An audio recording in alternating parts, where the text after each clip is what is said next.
ఈరోజు గవర్నర్ గారిని కలవడం జరిగింది. మేము మా పార్టీ ఎమ్మెల్యేలు, పార్టీలోని సీనియర్ లీడర్లు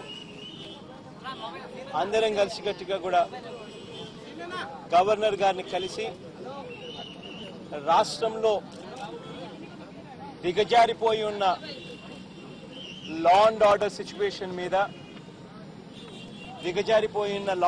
సిచ్యువేషన్ మీద గవర్నర్ గారికి బ్రీఫింగ్ ఇవ్వడం జరిగింది.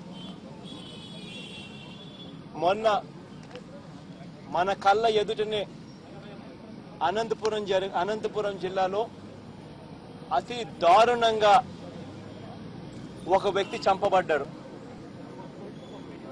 ఎంత దారుణంగా ఆ వ్యక్తి చనిపోయాడు అన్నది నిజంగా అనుకుంటే కూడా బాధ అనిపిస్తుంది.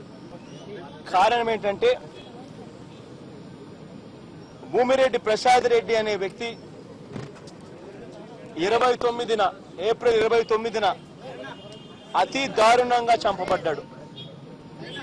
ఈ వ్యక్తిని సాక్షాత్తు ఎంఆర్ఓ ఆఫీసుకు రావాల్సిందిగా ఎంఆర్ఓ కార్యాలయంలోని ఆర్ఐలు ఫోన్ చేసి ఎంఆర్ఓ ఆఫీసుకు రావాల్సిందిగా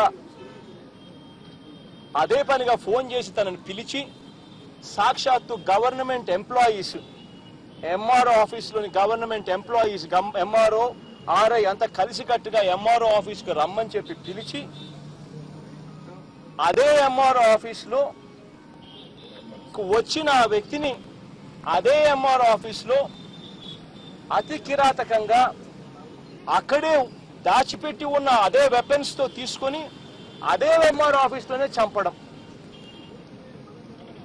సాక్షాత్తు గవర్నమెంట్ ఆఫీసుల్లో పనిచేస్తా ఉన్న వ్యక్తులు, ఎంఆర్ఓలు కానీ ఆర్ఐలు కానీ మర్డర్స్ లో కూడా ఇన్వాల్వ్ అయ్యే పరిస్థితులకి రావడం, గవర్నమెంట్ ఆఫీసులే మర్డర్ స్థలాలు కావడం నిజంగా ఎంత మటుకు ఎంతవరకు ఇది సమంజసం అని అడుగుతా ఉన్నా నేను. అదే మర్డర్ స్థలంలో ఎస్ఐ నేమ్ ప్లేట్ కూడా అక్కడే దొరికింది.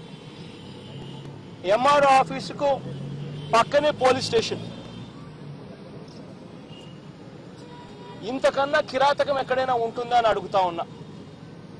ఈ ఇన్సిడెంట్ జరిగిన కరెక్ట్ గా ఒక నెల ముందు, ఇది ఏప్రిల్ 29 జరిగింది. కరెక్ట్ గా మార్చి 31వ తారీఖున, అంటే కరెక్ట్ గా ఒక నెల కిందట ఇటువంటి ఇన్సిడెంటే కిష్టపాడు అనే గ్రామంలో, అదే అనంతపురం జిల్లాలో కిష్టపాడు గ్రామానికి చెందిన సింగిల్ విండో చైర్మన్ విజయ భాస్కర్ రెడ్డి అనే వ్యక్తిని, విజయ భాస్కర్ రెడ్డి అనే వ్యక్తి అయితే ఒక స్కూల్ టీచర్ కొడుకు సింగిల్ విండో చైర్మన్. తనను సింగిల్ విండో ఆఫీసుకు రావాల్సిందిగా సింగిల్ విండో సిఇఓ ఫోన్ చేసి సింగిల్ విండో ఆఫీసుకు రావాల్సిందిగా పిలిచి అదే ఆఫీసులో తనను రాజీనామా చేయమని చెప్పి అడిగితే, ఆ రాజీనామా తాను చెయ్యను అని చెబితే అదే సింగిల్ విండో ఆఫీసులోనే దారుణంగా నరికి చంపేశారు.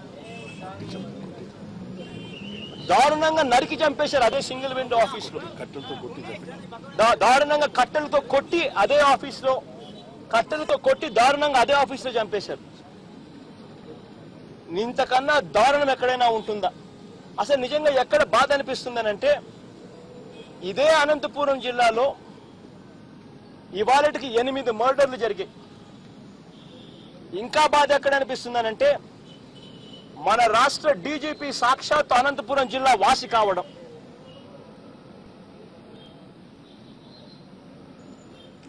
తెలుగుదేశం లీడర్లందరూ, తెలుగుదేశం ఎమ్మెల్యేలు లీడర్లందరూ కూడా డీజీపీని మామ అంటారు, చిన్నానా అంటారు, అన్న అంటారు, వాళ్ళు ఇళ్ళకి పోతారు. డీజీపీ వస్తే అనంతపురం జిల్లాలో పొద్దున బ్రేక్ఫాస్ట్ ఎక్కడ చేస్తారు అని అంటే మంత్రి గారి ఇంట్లో బ్రేక్ఫాస్ట్ చేస్తారు.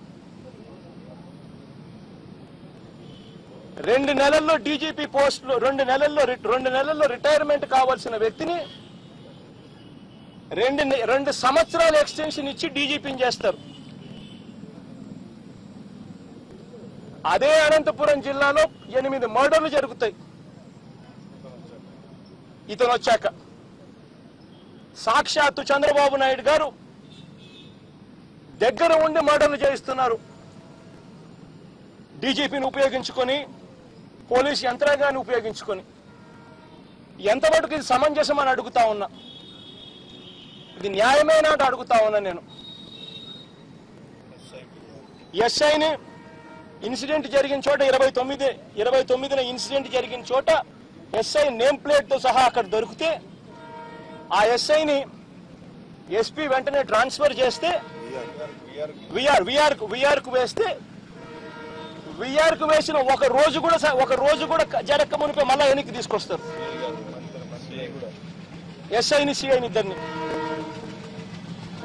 ఎలా ఇంత దారుణంగా లా అండ్ ఆర్డర్ సిచ్యువేషన్ ఉంటే ఎలా బతుకుతారు ప్రజలు, ఎలా బతుకుతారని అడుగుతా ఉన్నా.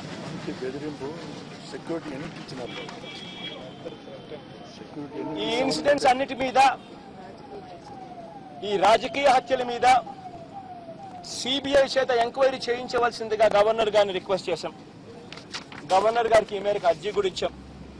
సాక్షాత్తు ముఖ్యమంత్రి పదవిలో ఉన్న వ్యక్తి గవర్నమెంట్ ఆఫీసర్స్ ను, గవర్నమెంట్ అధికారులను ఉపయోగించి మనుషులు లేకుండా చేసే కార్యక్రమం, మనుషులను ఎలిమినేట్ చేసే కార్యక్రమాలు చేయడం న్యాయం కాదు అని చెప్పి మరొకసారి సిబిఐ ఎంక్వైరీకి గట్టిగా డిమాండ్ చేస్తూ గవర్నర్ గారికి లేఖ కూడా ఇచ్చాం. చంద్రబాబు నాయుడు గారే ఉన్నప్పుడు ఇంకా అందరూ ఉంటారు కదా, అందరూ ఉన్నారనే కదమ్మా దాని అర్థము.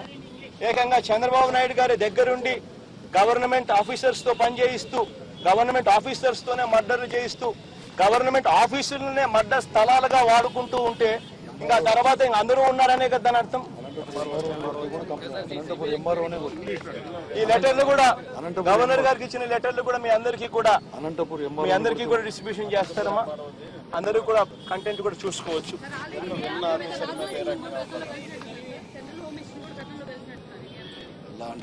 ఇంత దారుణమైన పరిస్థితులు ఆ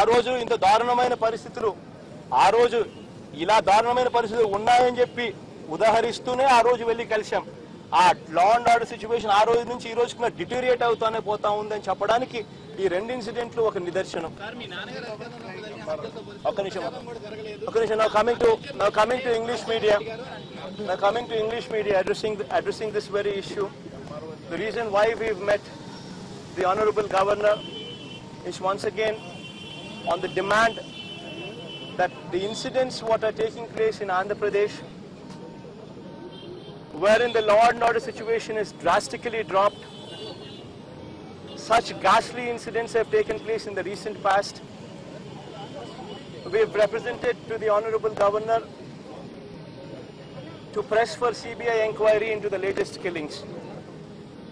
We have highlighted 2 such incidences what took place very recently.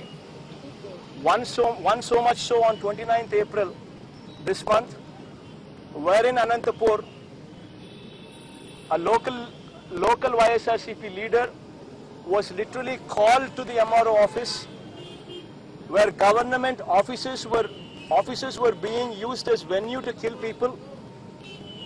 He was literally called to the MRO office by none other than the MRO office themselves. The RI makes a phone call, asks the leader to come to the MRO office, and in that very MRO office, he was brutally murdered. While the police station happens to be right beside the MRO office, everybody is spectators to it. Right in the MRO office, making use of government officials to kill people. This happened on 29th of April, while on 31st March, exactly 1 month before to this incident, one similar incident took place, wherein one by name Vijay Bhaskar Reddy was brutally killed. He was also a single window president, where he was also called by the single window CEO to come to the office, and in that very office he was asked to resign, and because he did not resign, he was brutally killed in the same very government office. Both these incidents, unfortunately, the irony is After Chandrababu Naidu became the chief minister, 8 murders took place only in Anantapur district.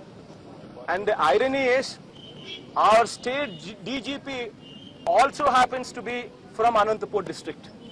A DGP who is supposed to have retired, in 2 months' time, was given extension of 2 years, and he was made DGP. And after this very man was made the DGP, 8 murders took place in Anantapur district. I mean, while he happens to be from Anantapur district. Chandrababu Naidu, the chief minister, is blatantly making use of the entire government machinery, starting from DGP to SIs. He is making use of this entire government machinery to eliminate people.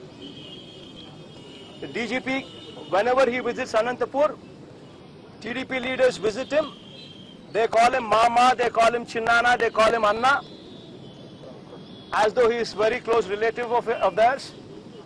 This DGP, whenever he visits Anantapur, goes for breakfast to the local minister's house. This is what has been happening in the state of Andhra Pradesh. Government machinery, government offices are blatantly used by our chief minister to eliminate people.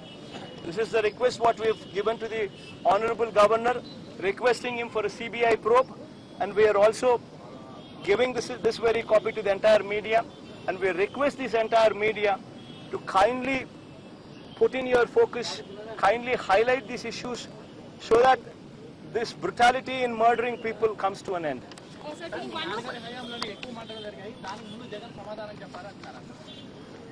నీకేమైనా doubt ఏదైనా ఉంటే మీ ABN channel కి సంబంధించి రాధాకృష్ణ గారిని అడగండి.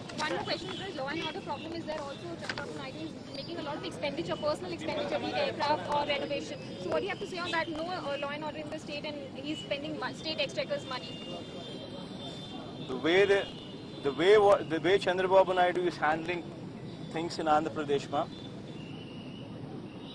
I'll just give you an example. This man says Central is not supporting. But I don't understand one thing. If he thinks central government is not supporting, then why is Chandrababu Naidu continuing his ministers in central government? He doesn't pull them out of the ministries. He continues with them. And once again he says the state has got financial problems.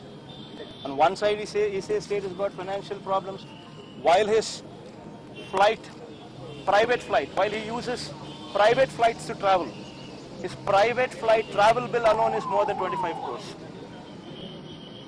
This is Chandrababu Naidu. Says something else, does something else. Law and order situation is also once again the very same in our state. Thank you much. చేస్తాం. Already బంద్ జరుగుతా ఉంది.